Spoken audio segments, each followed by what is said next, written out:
certainly have fears that there is a serial killer at loose in Perth. Sarah Spears, Jane Rimmer, Kira Glennon. And every time you saw a young girl walking by, you think, oh God, is she going to be the next victim? Now, one man stands accused. If police are right and Edwards is the Claremont serial killer, he's been hiding in plain sight for 20 years.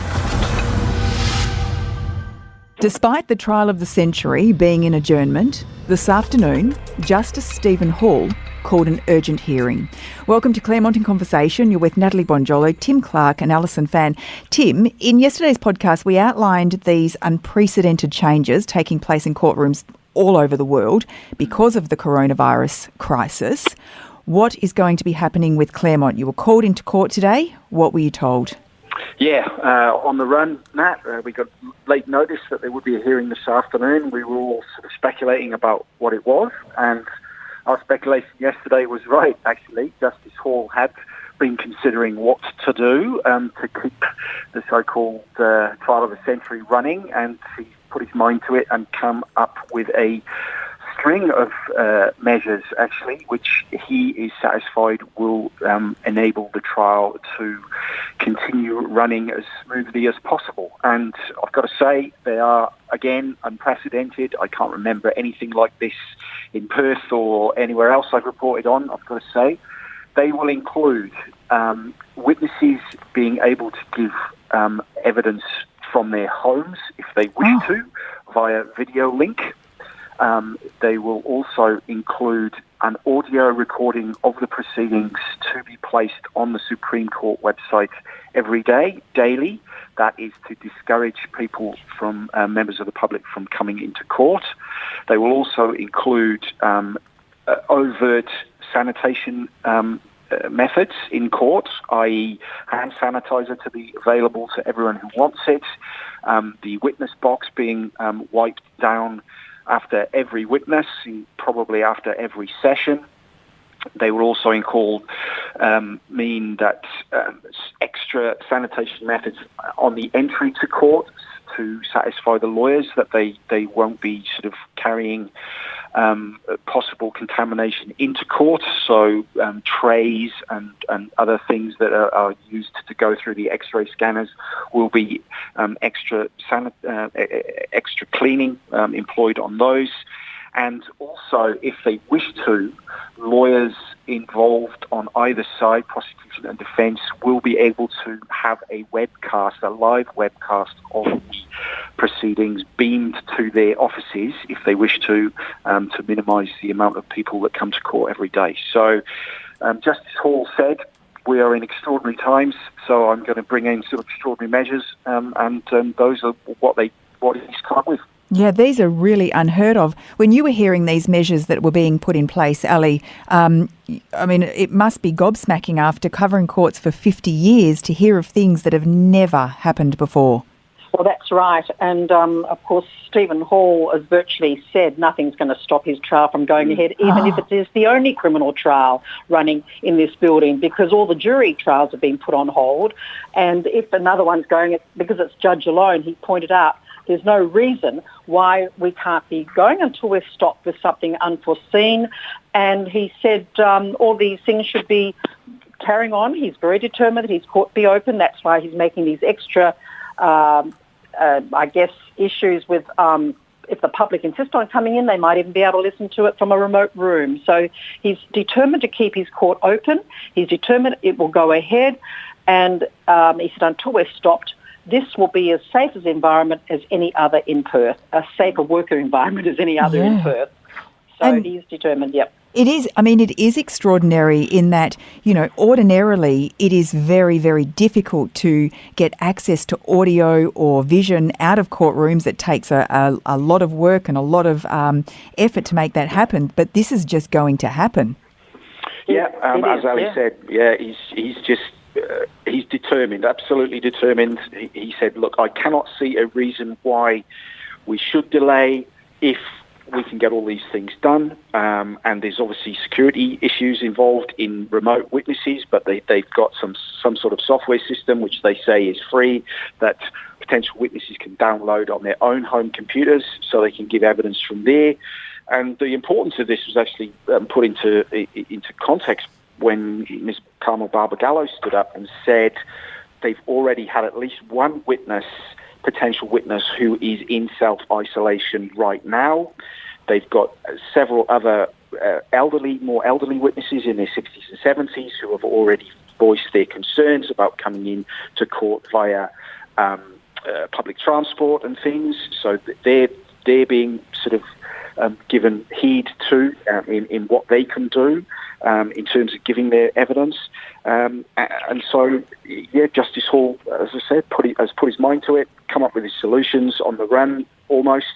And I've got to say, so on the run was this today that Miss Barbagallo was in court, can I say, in her civilian clothes, with a gown over the top, I have to add.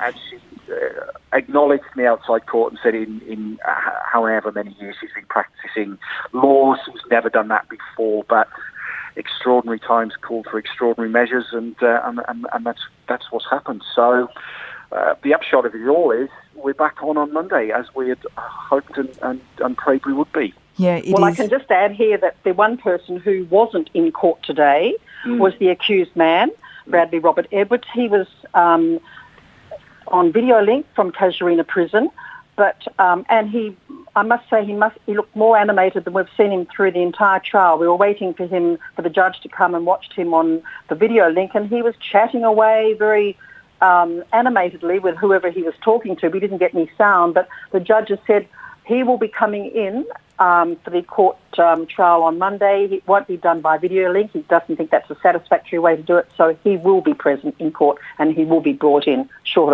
of course, him getting the virus.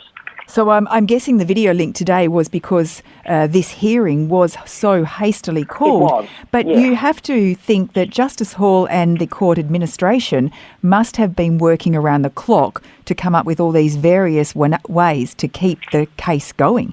Well, especially when you've got the Chief Justice virtually closing down the courts and ordering most of the lawyers to do things electronically.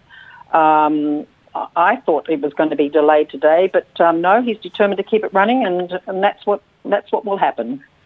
Yeah, I mean, as we've mentioned many times before, Nat, just because the court isn't sitting doesn't mean that all the interested parties aren't working feverishly away. And Ms. Barbagallo said to me today it was a very, very busy day yesterday trying to get everything in place.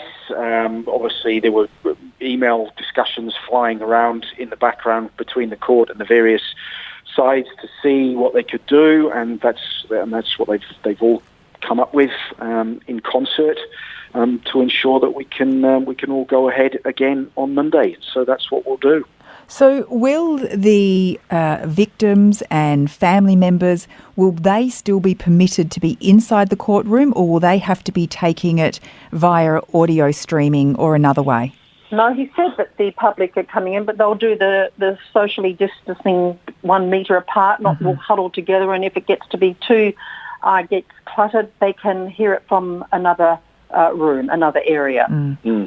Yeah, and all those measures were actually already in place, Nat. So that's what I mentioned yesterday. There's a media room remotely from the court. There are isolation rooms for the family members away from court. What will change, I think, is the number of members of the public that will be allowed in. Yes. The security guard asked me outside court actually whether Justice Hall had put a number on the number of people that will be allowed in. He didn't, but pure mathematics says there's room for about 80 people in or 80 seats in that particular courtroom. Take away the numbers for family members, police officers and various others.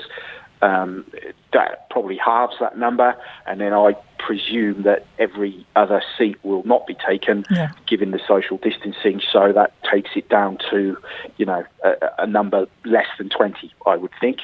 But Justice Hall thought about that, and he said what we will do is we will record the proceedings every day, we will edit it to make sure no suppressed witnesses are mentioned by name, and then it will go up on the Supreme Court website, so anyone who wants to stay in touch with the trial will be able to. So once again, I can't remember that happening at all. There are certain court proceedings in Western Australia that are put up admissions, which are new lawyers coming in. They put those up so family members who are not able to make that very auspicious occasion can see it remotely, but they are going to now use that technology so everyone who wants to stay in touch with this case can do.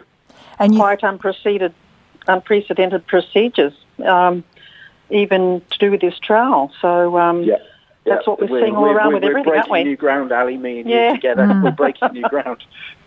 And you have to think that, it is an absolute blessing that this trial is judge alone. Well, if it wasn't, one esteemed barrister Perth barrister put on Facebook on Sunday night, if it wasn't, then the trial would just end and have to go back to the beginning, which would have been an unmitigated disaster. So I suppose in these troubled times, we thank heavens for small mercies, and that's what we're going to get. We're going to keep going despite everything else seemingly all over the world grinding to a halt. Yeah, that's right. Well, thank you both for this very unexpected update and whatever we pulled you from to send you into the court to find out what was going on. Tim and myself will be back tomorrow with another bonus episode, and we'll have all your DNA questions answered by our forensic expert, Brendan Chapman. In the meantime, stay safe, and we hope to have your company tomorrow for Claremont in Conversation. This podcast was produced by Kate Ryan and Alicia Preedy and recorded in the studios of 7 West Media. Audio files were provided from the archives of the 7 Network and the West Australian. Sign up for daily emails and all the latest on the Claremont trial at thewest.com.au. For a fresh take on the news that matters, tune in to WA's newest morning show, The West Live, with Jenna Clark at thewest.com.au. The West Live not only delivers on what the day's big news stories mean for WA with hard-hitting interviews and analysis, but it will also make you smile with light-hearted chats and local gossip. The West Live, like talkback radio, but without the interruptions. Listen live weekdays from 8:45 a.m. on thewest.com.au or catch up with the podcast.